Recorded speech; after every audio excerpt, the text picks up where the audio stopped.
basically, I had an interview today with another job.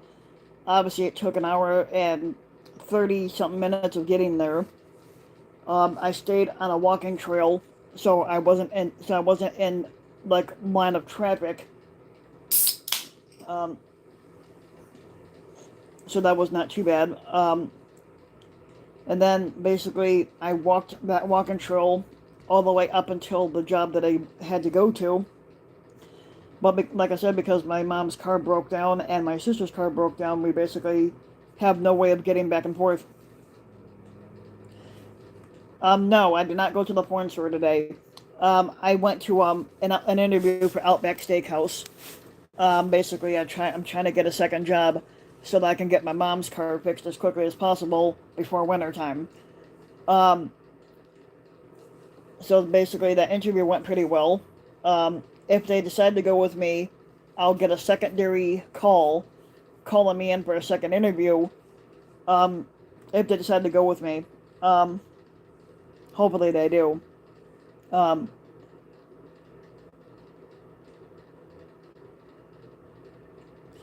Anyway, my Chicago Cubs won yesterday, 1-0. Justin Steele for the Cubs got it. Become because I got no ride to get there unless I can get my mom's car fixed.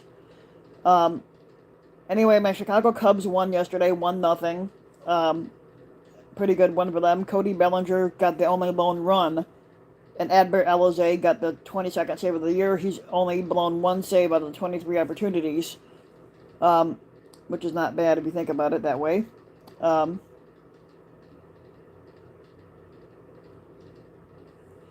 Looking for the box score here. Yeah, so the Cubs only, even though the Cubs only scored one run on 8 hits, but at least that one run was just enough to get by. Um, Justin Steele, who got his 15th win of the year compared to only 3 losses, struck out 8 batters. Leiter struck out 1, Merriweather struck out 1, and Edbert Alizé struck out 1. Corbin Burns for the Milwaukee Brewers only struck out 7, but he took the 7th loss of the year. Of course, so right now he's sitting at 9-7, and the one pitcher Uribe struck out 1. Now Shohei Ohtani for Los Angeles Angels, he's done for the year in the aspect of pitching, but he will continue to play designated hitter for the rest of the year, which is only like 1 month left in the season for that. Um, Mookie Betts for the Los Angeles Dodgers basically hits his 36th home run last night, which is a new career high for him because his career high before that was 35 last year. Now he's got 36 for the year.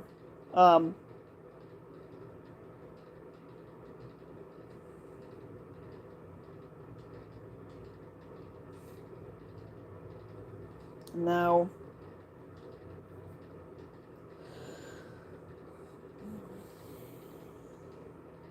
then it's going to be and then football season's underway.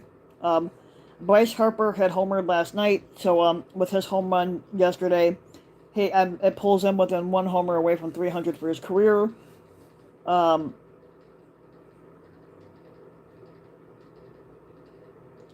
Schwarber for the Philadelphia Phillies had hit his 37th homer.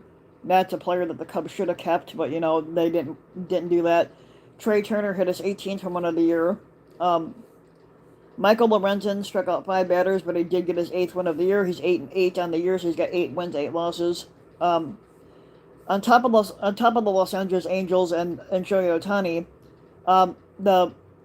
the Angels just announced that they waived 6 players. Also, the New York Yankees had released Josh Donaldson because he was having a horrible year. So the Los Angeles Angels had placed nearly a quarter of their roster on waivers Tuesday, including starter Lucas Giolito, relievers Matt Moore, Ronaldo Lopez, and Dominic Leone, and they released 2 outfielders, Hunter Renfroe and Randall Grichuk. And that prompted a flurry of intrigue leading up to Thursday when the teams that win the claims will be revealed, sources told ESPN. Now, the use of waivers, in which the Angels essentially will give away the players for a $50,000 waiver fee and salary relief, and it stunned the baseball industry between now and the expiration of the waiver period Thursday. Now, teams can place claims on players who, in the meantime, are allowed to play. Now, the team with the worst record Thursday will be the team with the worst record will be awarded the player, and because he will be on the team's roster before September 1st, all claimed players will be eligible for the postseason. Um, Lucas Giolito said that he read the news on X, the social media platform that was formerly known as Twitter. Um, Basically, he said he was surprised. Lucas Giolito said this after a 12-7 loss to Philadelphia. But at the end of the day, it's business, and baseball will be a business. It can be a very strange business sometimes, and you just have to go with it. Um, Other players currently on waivers, um, according to sources, include not just Josh Donaldson, but New York Yankees center fielder Harrison Bader, New York Mets right-hander Carlos Carrasco, Chicago White Sox reliever, right-handed pitcher Mike Clevenger, and Detroit Tigers reliever Jose Cisterno.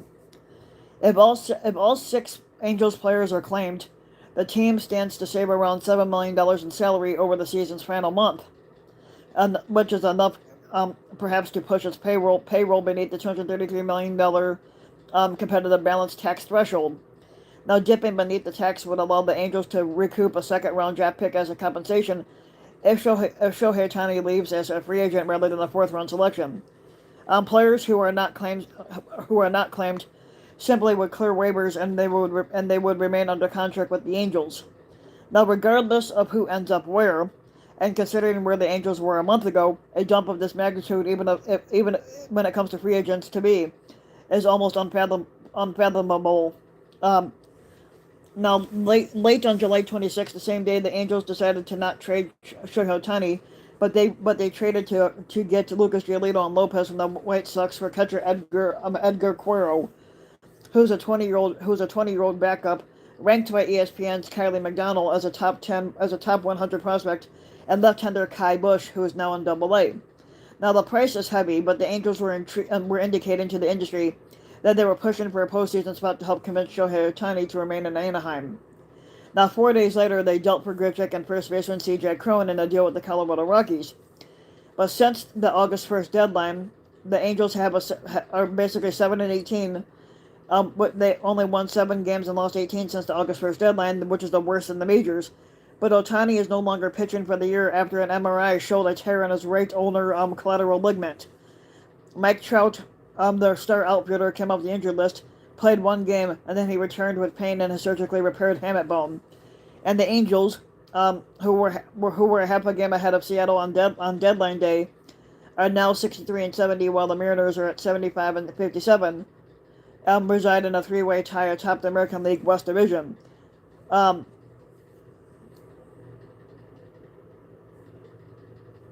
It's basically front office decisions that don't affect our room. Angels manager Phil Nevin said, "We've got to go out and win some games and play the games right, business as usual, but we got to go out and play." Um, Now, the teams that are likely to benefit from the Angels punching are toward the bottom of the playoff table. While it's possible San Diego, who's 60 San Diego Padres, who are 62-71, could pursue a claim but it's unlikely that they will. The Yankees' attempt to move Harrison Bader, who is owed less than $1 million for the remainder of the season, suggests that they aren't in the market for Angels players. The Miami Marlins at 66-66, basically the 66-66, meaning 66 wins, 66 losses, are regarded by teams as a favorite to pursue any bullpen help, particularly with the big deadline acquisition of David Robertson, who lost his closer spot this week. Now, just ahead of them are the 68-65 Cincinnati Reds, whose season-long starting pitching struggles make them an ideal landing spot for Lucas Giolito. Now, the current standings in reverse order then goes Boston Red Sox, who are 69-64, Minnesota also 69-64, and then there's Arizona, San Francisco 69-63, and Chicago Cubs, who have 70 wins and 62 losses. Now, the pertinent standings will be determined Thursday morning. In the case of a tie between the American League and National League team, the American League team would have priority according to MLB rules. If the tied teams are in the same league, the team with the worst record in 2022 would have top priority. Now, considering what Lucas Giolito and Lopez cost at the deadline, the ability to get them for the next to nothing is a gift for any team struggling in the standings. Giolito, who's only 29, is one of the biggest deadline prizes, but he has struggled in 6 starts with the Angels, which is why they released him. He basically, in his 6 starts with the Angels, he posted a 6.89 ERA, and he allowed 10 homers in 32 innings. Now,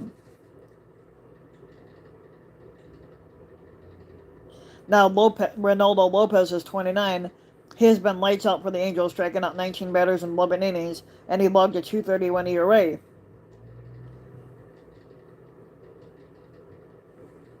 Now the 34-year-old Matt Moore, who signed a 1-year deal this offseason, has had the best season of the group. He struck out 47 batters in 43 innings with a career low walk rate and a 2.30 ERA. Now Leon is 31. He's making around the major league minimum salary, making him a cheap and easy claim if any team decides to pick him up and claim him. Now Hunter Renfroe is 31 and Rando Grichuk is 32. They are veteran outfielders whose salaries 11.9 for Renfroe and 10.3 million for Grichuk, respectively, could make them slightly less desirable. But though with the minuscule acquisition cost, contending teams could see the salary covering up 2 months, September and October. Now the Angels, meanwhile, will be watching instead of playing in September with this brutal 1 month stretch, with the culmination of a season gone wrong. Without any playoff appearances during Ohtani's first 5 years, the Angels over the winter signed left-handed pitcher Tyler Anderson, utility man Brandon Drury, closer Carlos Estevez, and Matt Moore, while trading for Renfroe and infielder Gio Urshela in hopes of contending.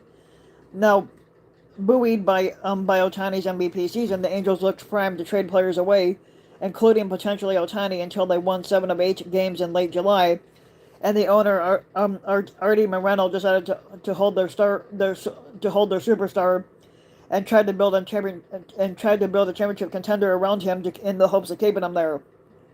And it fucking failed, and the biggest shedding of players via waivers ever in August will happen accordingly.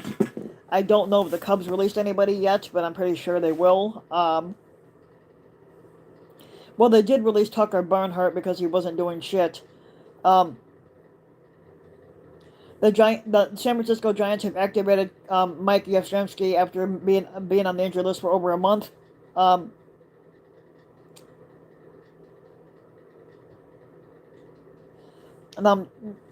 Toe surgery will end Red Sox outfielder Duran's season. Um,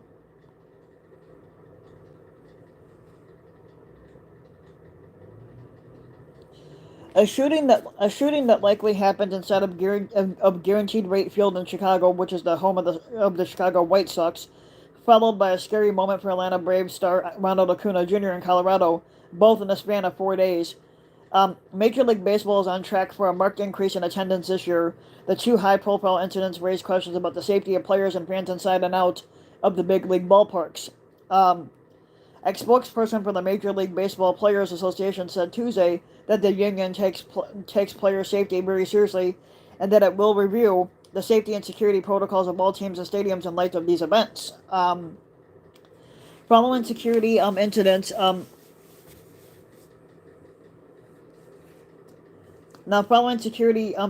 including those on field, the director of security is in immediate contact with MLB security and local authorities where appropriate. The Major League Baseball Players Association said in a statement, in addition to our security experts, our player services staff is in daily contact with players, providing updates and any relevant information. While the details of the recent incidents in Chicago and Denver are still under investigation, they will be reviewing the club and stadium protocols currently in place as we do throughout every season. Chicago Cubs outfielder Ian Happ, who's a member of the union's 8-player executive subcommittee, had called the situation with Ronald Acuna Jr. a very scary moment. But he cautioned against connecting what happened with Acuna to the shooting at the ballpark. He said, "I think both situations are very different."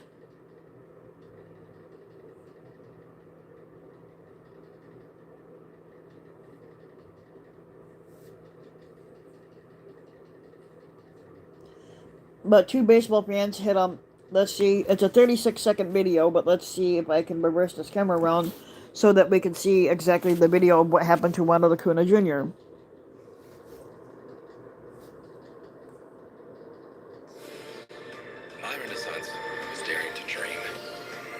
Cadillac's renaissance is daring to go all electric. What's your renaissance?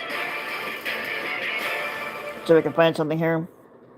Well, we just had a okay, here we go. onto the field and right, and tangle up with Ronald Acuna. Ronald's fine. He is up. It's kind of hard to really see it. He's been taken to the ground by security. I think there might have actually been 2 fans. Yeah, there's 2 fans. It came out toward Ronald Acuna in right field. This is absolutely unacceptable. The fact that a fan could even get that close to Ronald is absolutely unacceptable. And Ronald's fine. It all happened so quickly, and all of a sudden, I gotta see if I can find the actual video.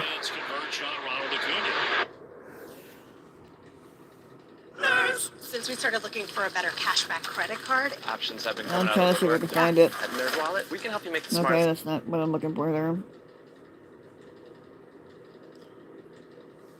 Let's see this one.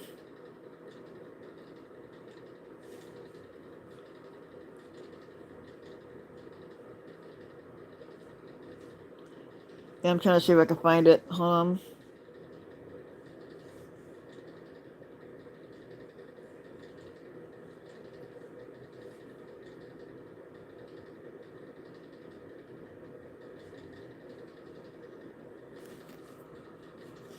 Okay. Yeah, but he was attacked or something like that by 2 fans. Obviously, that should never happen when it comes to baseball.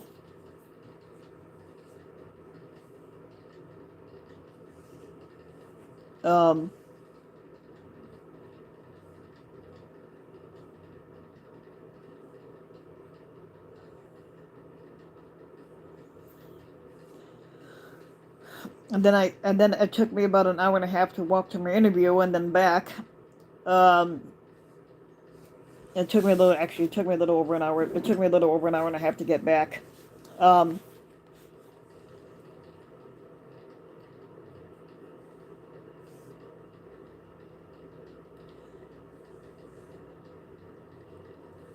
So anyways, I stopped at 57. God damn it, cunt.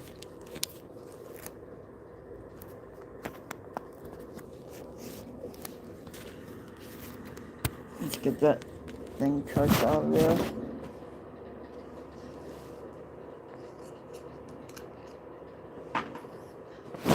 Basically,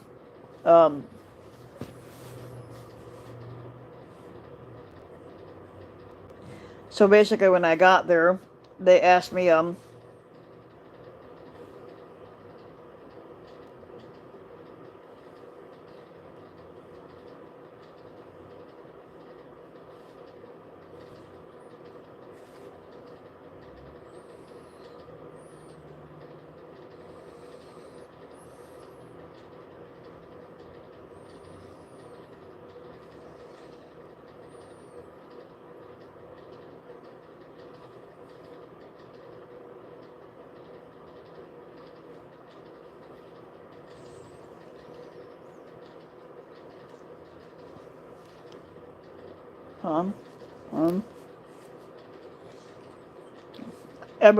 a couple of people were wishing me good luck for my interview.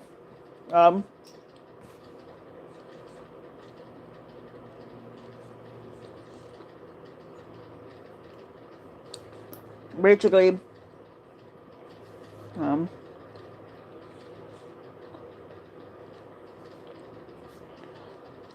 so basically it was,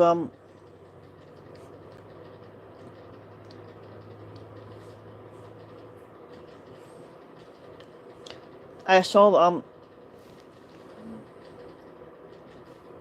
here, gotta go to my timeline so I could show you what I was looking at here. Of course, according to Outback, Steakhouse, the lady liked the responses I gave. She's gonna send my paperwork to a higher up manager, and if they decide to go with me, then they'll call me back for a second interview.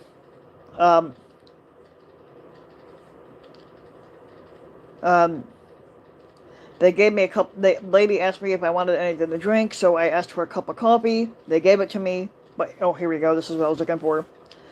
Okay, here we go. I just think it's funny that somebody actually put this up on a BP sign. This says, always trust a nudist. They have nothing to hide. That should be a nudist. Because I got nothing to hide.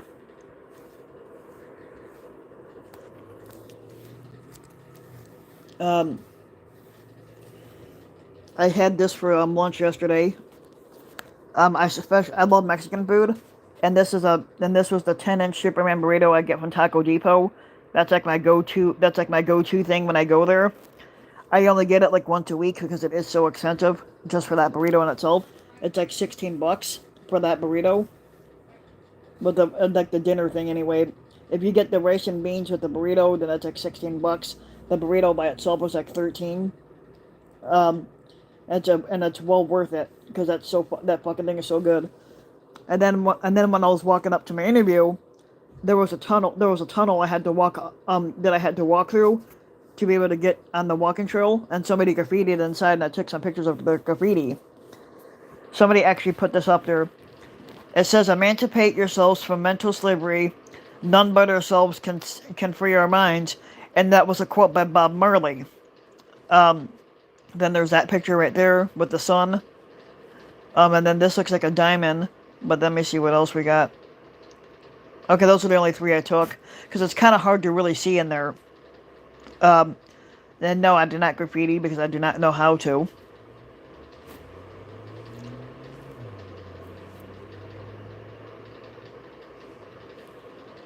But I did find something on Outback Steakhouse's menu that I want to try, and it's called a salted caramel cookie skillet. So I guess that'd be something to try. Obviously, I'll keep my mind open for anything, of trying anything there. I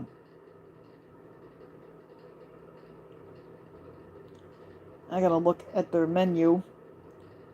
Basically, because literally when I went there for my interview, I walked in there and I felt like I walked into a 100 or something like $100+ restaurant for dinner thing. Let me see if I can find their menu. Oh, yeah. Okay, here we go. Now the pay varies on location.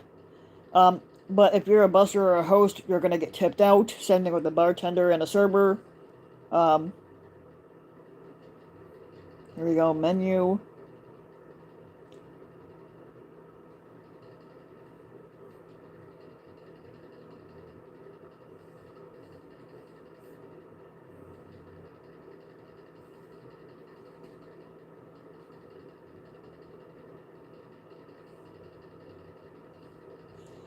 I'm not gonna order anything, but I'm trying to find like a menu thing.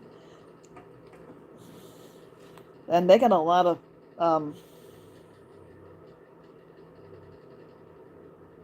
let's see what we got here. They got cocktails, they got appetizers, but they don't call them that. They call them Aussie-tizers, which is the same thing as appetizers.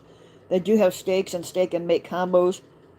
Some of the shit looks pretty good. Like this right here. It says seasoned and seared, and it's one's called the Victoria Barrel Cut Filet Mignon Steak. They got a classic prime rib, an Outback style prime rib, a Melbourne Porterhouse, a bone-in ribeye.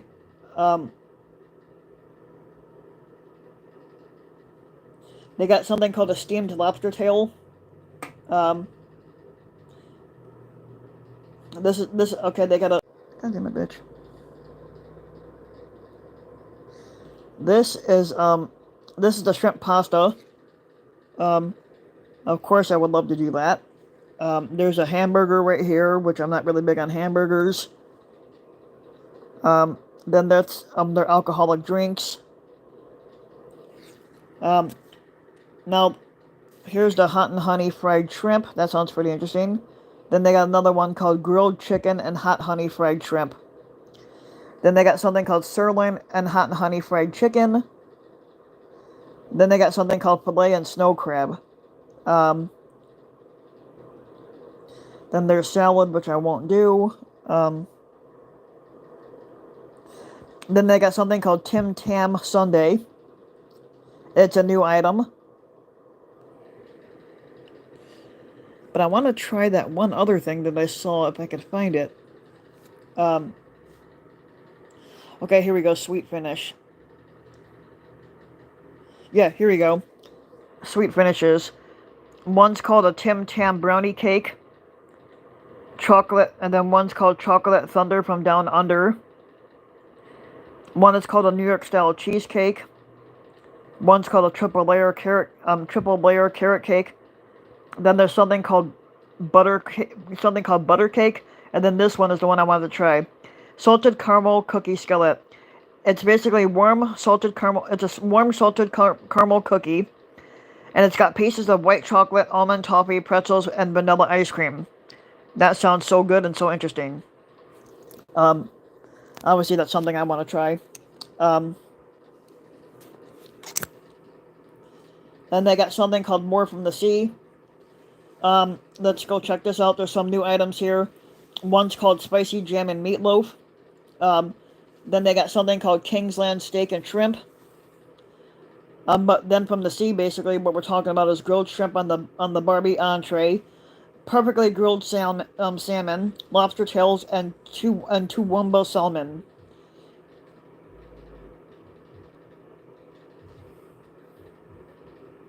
And then we'll just keep and then it just keeps showing that, but then we'll just keep it that way. Okay, so but we do got the menu, at least part of it, and that keeps me entertained and interested. So we'll go with that.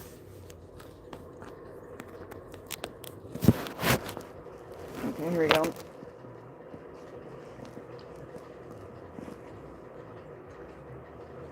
We did, last week, God, was it last week? We lost Bob Barker. And Bob Barker was a game show host. He hosted The Price is Right for years.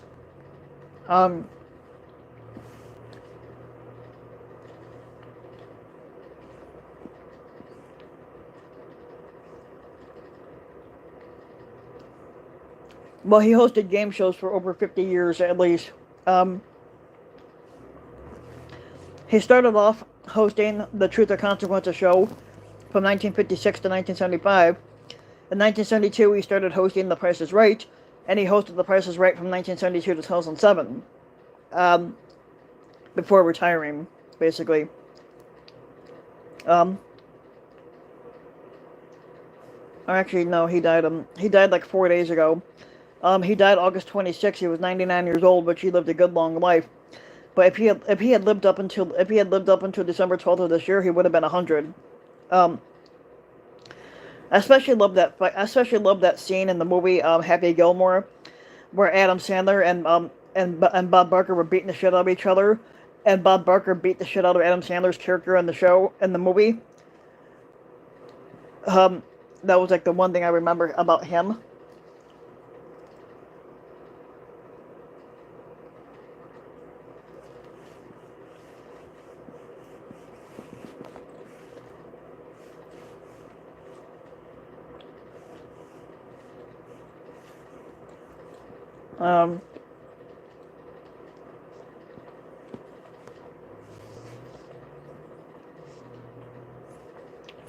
Let's see if I got anything else on here.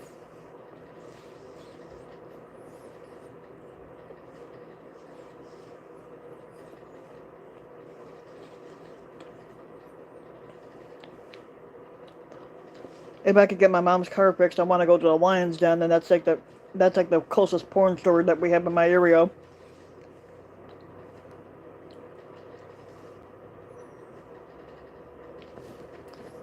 Let's see if I can get what's over here.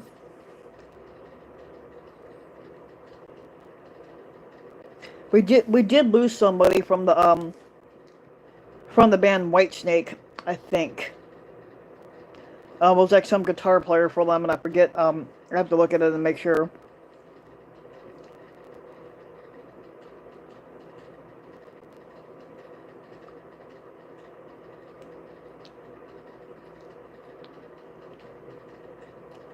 Okay, where you at here?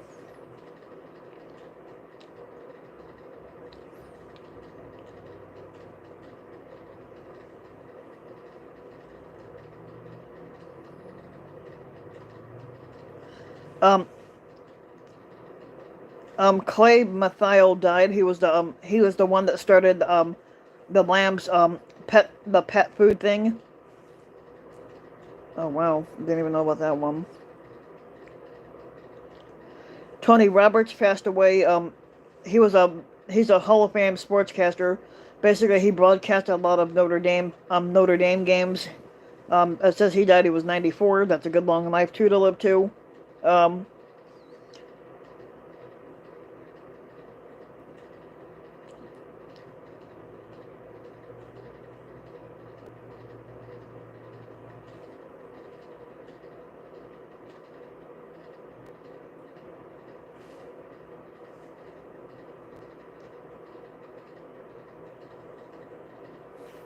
Um, let's see what we got here. Any more stuff here? Hersha Hersha I'm not sure if I'm gonna say her last name right, but her first name was Hersha. Parati died. She was 78. She was known for playing the character Alice in Little House on the Prairie, and Alice was the woman that was married to Jonathan in the show, and Jonathan was played by football player Merlin Olsen. Um,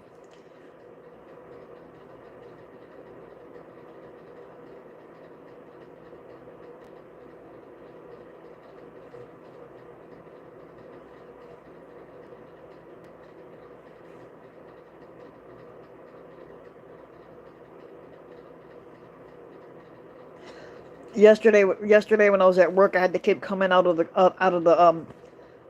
the freezer because they told me yesterday when I went in there, and I didn't bother to bring a coat for myself because I'm not expecting to clean a cooler slash freezer. Um, and so the manager tells me, "Oh, you're going to be deep cleaning the freezer yesterday." This is like last night when basically, and he says, "Oh, I got a job for you. You're going to clean the deep freezer." I didn't bother to think of bringing a coat because I wasn't expecting it.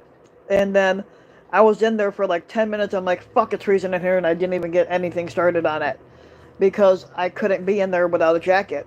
And like, it was too fucking cold.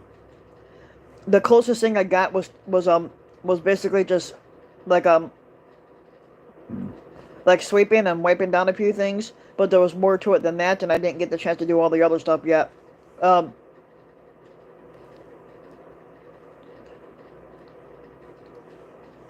I guess I should get like a hoodie or a jacket the next time I go in there just to be warm. Um,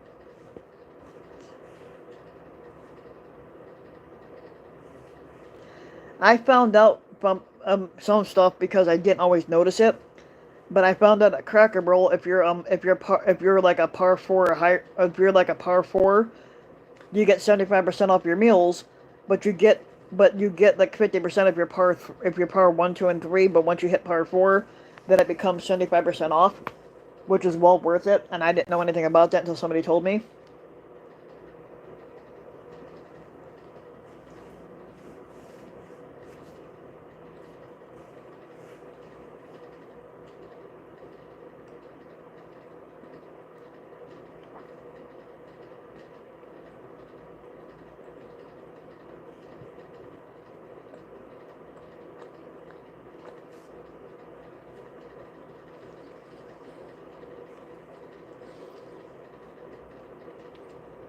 Um,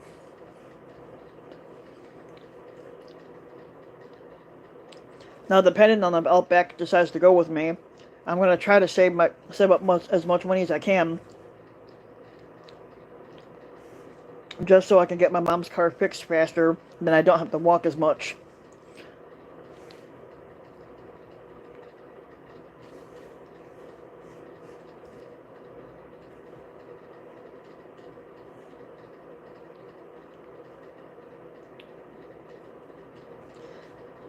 I think with Outback, I think they get a 50% discount on their meals.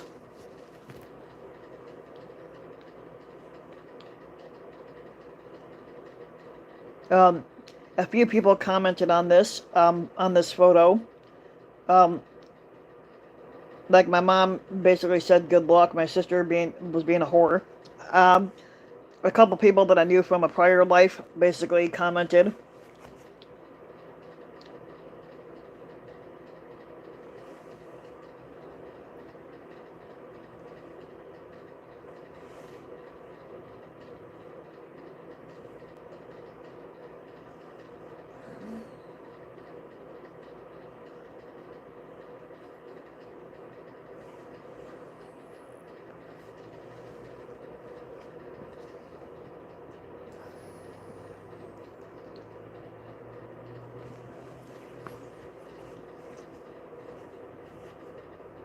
Um,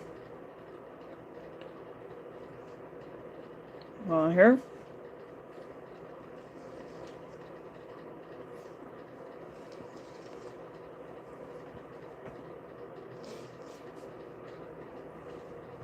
Man,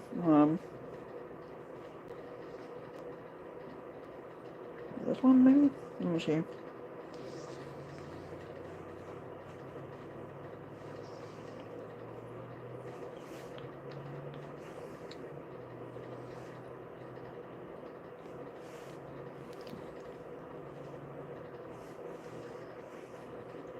We're supposed to have something called a blue moon, a super blue moon tonight, and it's telling you how you can watch it. But obviously, I've never seen a blue moon. The only blue moon I show is when I pulled on my pants and I exposed my ass cheeks. But you know, um,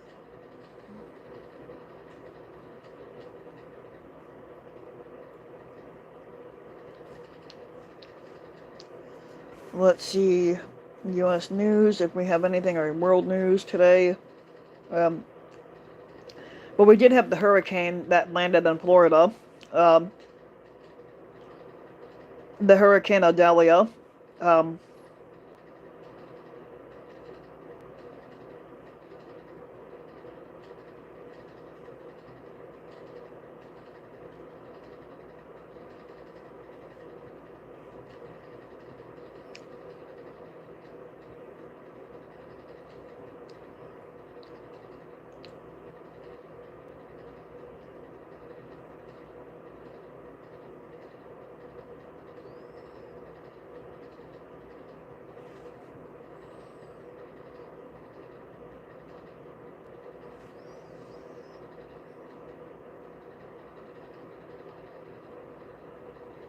um, let's see what we got here.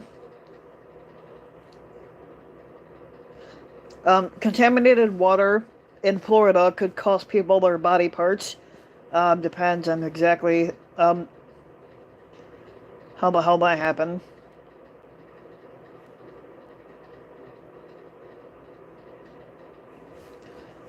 A hundred-year-old tree falls on Governor DeSantis' home as Idalia made landfall. Damn, I wonder if he was in the house, because it would have been better if he was in the house when it fell. Um,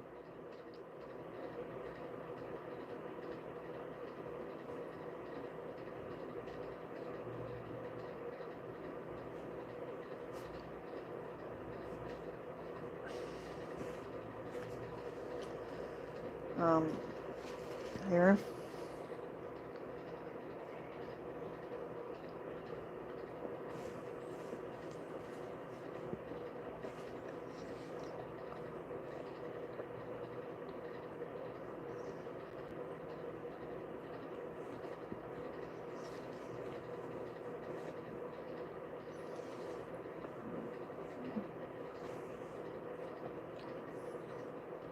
Um,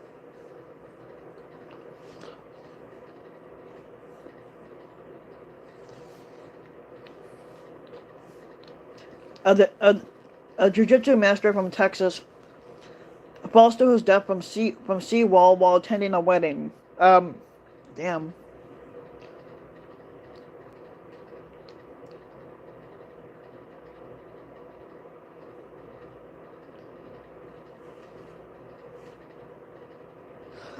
He fell 15 feet to his death, which is pretty brutal. Um, That was just unexpected that happened. There are so much truly fascinating things, unlike places in the United States that you don't believe exist out here, but they do. Um,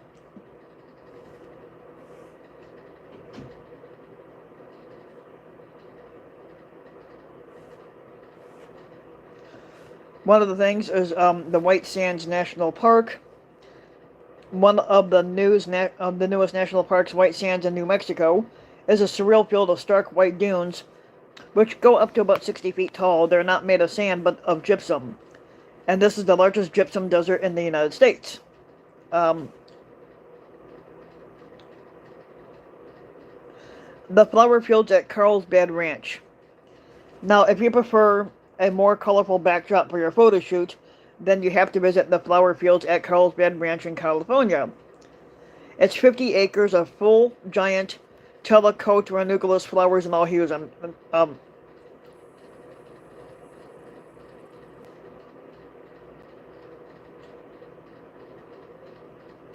Now, no passport. Now, Leavenworth, Washington. No passport, no fucking problem. And now head to Leavenworth, Washington to feel as if you've been transported back to Germany. The town mimics a Bavarian village, complete with Oktoberfest celebration each fall. The Wave. Now, if you're looking to visit this impressive sandstone rock formation in Arizona, near the border of Utah, you're going to have to work for it. Very few permits are issued to visitors seeking to make the 6 mile out and back hike, and you have to be really lucky to score one. The Sequoia and Kings Canyon National Parks. Now, there's something incredibly humbling about standing next to a 300-foot tall sequoia tree, which is exactly what you can do in Sequoia and the Kings and Canyon National Parks, and they're both located in California's Sierra Nevada mountains, and you can find the famous General Grant tree here too. The Biltmore Estate. The Grand Biltmore Estate in Asheville, North Carolina is the largest home in the United States, and it was built for George Vanderbilt back in 1895. The 175,000 square foot house was designed to emulate a French chateau. The house is built with 35 bedrooms and 43 bathrooms, and wait for it, 65 different fireplaces. And it's an actual thing that exists. The Mendenhall Ice Caves. The Alaska's Mendenhall Glacier holds a secret inside. Beautiful blue ice caves that glow with ethereal light. Ethereal, basically light. Now, fortunately for visitors, they're relatively easy to access, but the glacier is just 12 miles from Juneau, and you can book guided hikes through the caves. The Grand Prismatic Spring. Located in Wyoming, a portion of Yellowstone National Park, the Grand Prismatic Spring is the largest hot spring in the country and the third largest in the world, but its rainbow hues are created by heat-loving microorganisms drawn to the 160-degree Fahrenheit water, and this is very much a case of look but don't fucking touch. The Met Cloisters. If you came across these buildings and assumed you were in Europe, you wouldn't be entirely fucking wrong. But 4 historic cloisters from France were disassembled, shipped around the world, and they reassembled in New York City. They're now home to the medieval branch of the Metropolitan Museum of Art. The Bonneville Salt Flats. Now head west from Salt Lake City, Utah, to find a salt-themed natural attraction. The Bonneville Salt Flats. This popular photo shoot destination occupies 300,000 acres of Utah's desert, and every square inch is covered in a flat salt crust. Death Valley National Park. California is home to some of the harshest environments in the United States, including Death Valley, where the temperature there has reached approximately 134 degrees Fahrenheit. But despite its extreme heat, the area is also extremely picturesque with colorful rock formations, which is why a lot of people try to go out there, such as the ones at Zabriskie Point shown here. and I'll show you in a minute here what I'm talking about. Damn, hold on.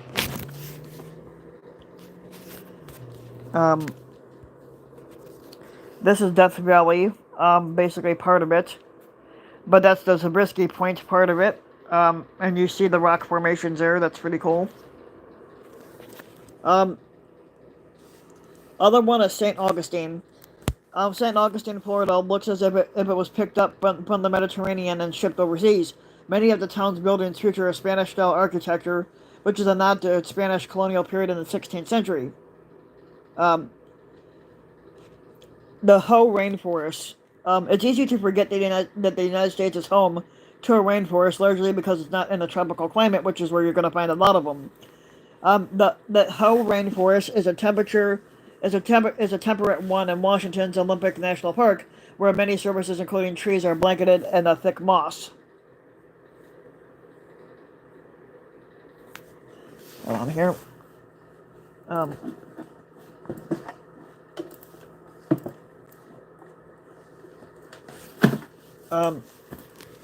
The next one is Portland Japanese Garden. And the Portland Japanese Garden in Portland, Oregon has been hailed as the most beautiful and authentic Japanese garden in the world outside of Japan by Matsunaga, who was the former ambassador of Japan to the United States. The garden's 12 acres had once at one point belonged to a zoo, but it's now a garden. Mono Lake. Mono Lake is one of the oldest lakes in the country, and it was formed an estimated 1 million years ago. Mono Lake in California is extremely salty, but it's known for its limestone tufa tower formations, which jut out of the lake. And here's the pretty cool thing of this. But this is what it looks like. Those are like some type of glacier things. That's pretty cool. I like that. Yeah. This one is called Molokini Crater.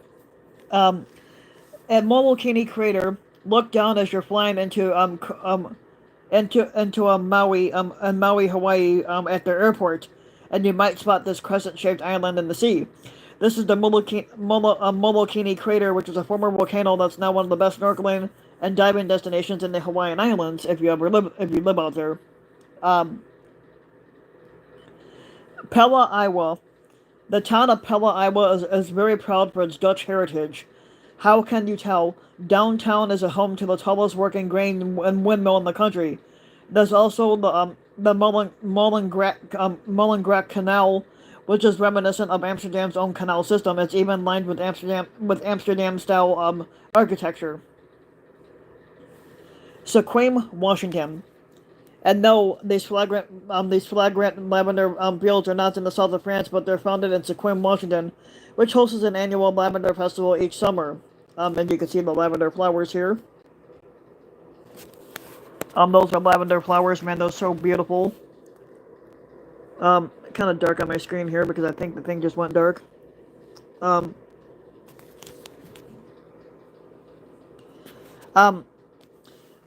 Casadello de Amorosa. And medieval building and vineyards, and this must be Italy, or California's Napa Valley. Casatello di Amorosa winery was inspired by 13th century Tuscan architecture. Yeah, these places are all in the United States, and you'd be surprised. Crater Lake. Now, the namesake and highlight of Crater Lake National Park in Oregon is set in the caldera of an ancient volcano at nearly 2,000 feet deep. It's the deepest lake in the United States. Antelope Canyon. Antelope Canyon is perhaps the best known slot canyon in the United States, and it's not hard to see why. Located on the Navajo lands in Arizona, the narrow canyon shows beautiful colors and dramatic beams of light.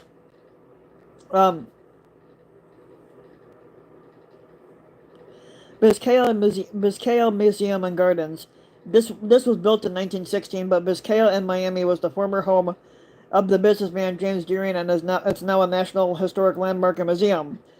Its architecture reflects a blend of Italian styles from the Renaissance to Baroque. The 10-acre formal Italian gardens are a must-see. the Hamilton Pole Preserve. Though the Hamilton Pole Preserve looks like a Mexican cenote, which is a water-filled sinkhole, but it's located just west of Austin, Texas. Unfortunately, swimming here is not currently allowed due to the danger of rock falls, but it's a beautiful spot to hike regardless. Just note that reservations are required to get on that property. Um, Vail, Colorado. The ski destination of Vail, Colorado feels more akin to a Bavarian town than an American one. Its downtown area, called Vail Village, was inspired by alpine mountain villages. Um, the Palouse. If you're yearning for the hills of Ireland, did you know you could find something very similar in the state of Idaho? The Palouse is a wheat growing region with rolling hills, and they're emerald green in the spring, but then they turn yellow gold in the summer and fall. Um, Bold Castle. Um, the hotelier George C. Bolt had built this castle for his wife Louise on Hart Island in New York's Thousand Lakes region in 1900. But there are 6 buildings to explore, including the impressive powerhouse shown here. Here's the powerhouse. That looks pretty cool. But there's 5 other buildings compared to this, and that looks pretty cool. Where it's got the little bridge right there. I would love to see that. Then you got the Sand Dunes National Park. Um, the um the gorge, that looks pretty cool. Um, Sol Bang, Arizona, or California, sorry. Um, then you got Badlands National Park, that looks pretty cool. Then you got the Everglades National Park. I would love to go see the Everglades. And then here's the Hubbard Glacier. That's something called Dry Tortugas National Park. That's in Florida. Here's the Bryce Canyon National Park. They got I want to go to the Grand Canyon. That looks pretty beautiful right there. The Skagit Valley, Washington. I don't know if I'm pronouncing that right. Here's Cannon Beach. Napali Coast State Park. That's in where's that at?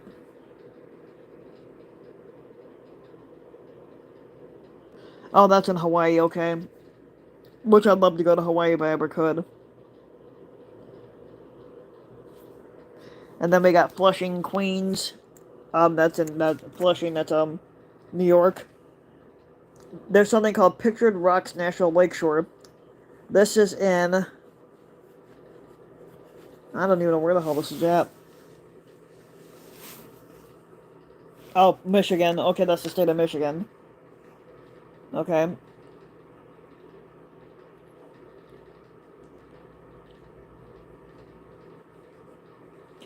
Here's something called Ashi Slepa Wilderness. The Ashi Slepa Wilderness, I'm not sure if I'm saying that right, is a wilderness in New Mexico, and it looks as if it's the surface of the moon, filled with badlands and wonky hoodoos. You can find many fossils here, from dinosaur bones to petrified wood. And that's the last of it. For that part, that's pretty fascinating. I would love to go see those places.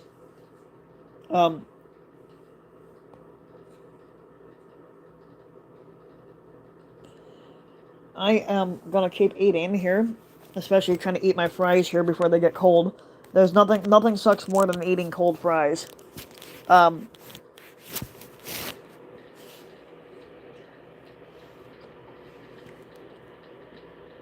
um, on Netflix the other day, I started watching a TV show, SWAT, with Shamar Moore, and that's not a bad show actually to start off with. Um,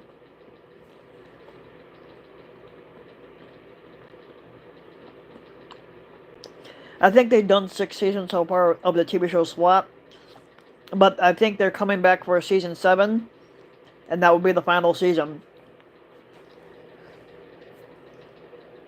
Which, um,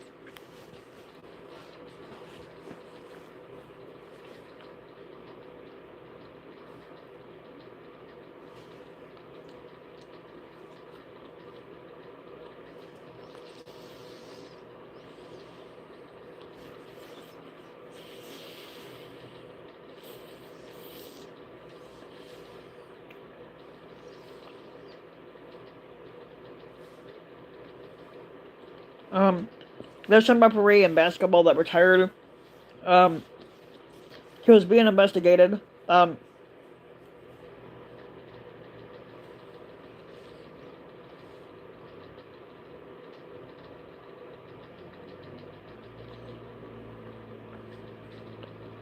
That's what the hell is this about. Okay. Now, the NBA referee, Eric Lewis, is retiring, effective immediately, so the league is ending its investigation into a social media activity. Before the finals, some now deleted tweets were revealed by a pair of then Twitter users that appeared to show a referee defending himself and other officials against critiques of their work. The league opened an investigation into whether Lewis violated NBA rules by speaking about officiating in an unauthorized manner. It had not been determined whether Lewis was using the accounts which used the name Blair Cutoff. Lewis was not selected as one of the 12 referees to work the finals in Miami between the Denver Nuggets and Miami Heat. While the league continued to investigate, Lewis had been chosen to work the finals in each of the past 4 seasons. But Lewis has worked more than 1,200 games in his career, counting the regular season and the playoffs, and 19 seasons as an NBA referee. He last worked May 16th when Denver played host to the Los Angeles Lakers in Game 1 of the Western Conference Finals. The reports of the tweets came out about a week later. Obviously.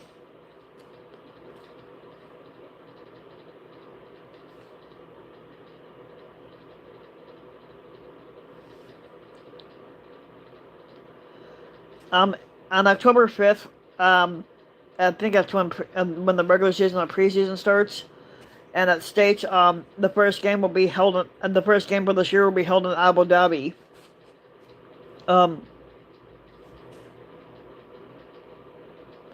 Or the first couple of games, it will be Timberwolves and Mavericks.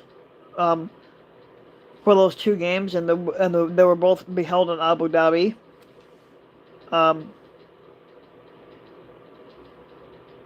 Which I don't know why Abu Dhabi.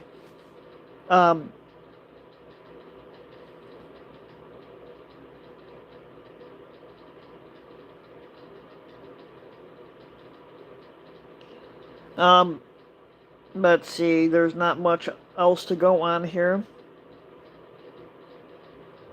So like I said, I'm gonna eat my food before it gets really, really cold, but then that sucks when you're trying to eat cold food. I'll be going to bed tonight early because I gotta be up at 7 in the morning. I gotta be up before 7 anyway. I gotta be at work at 7 in the morning. Now I just gotta wait in here if Outback calls me back, and hopefully they do, because I have experience in the restaurant business.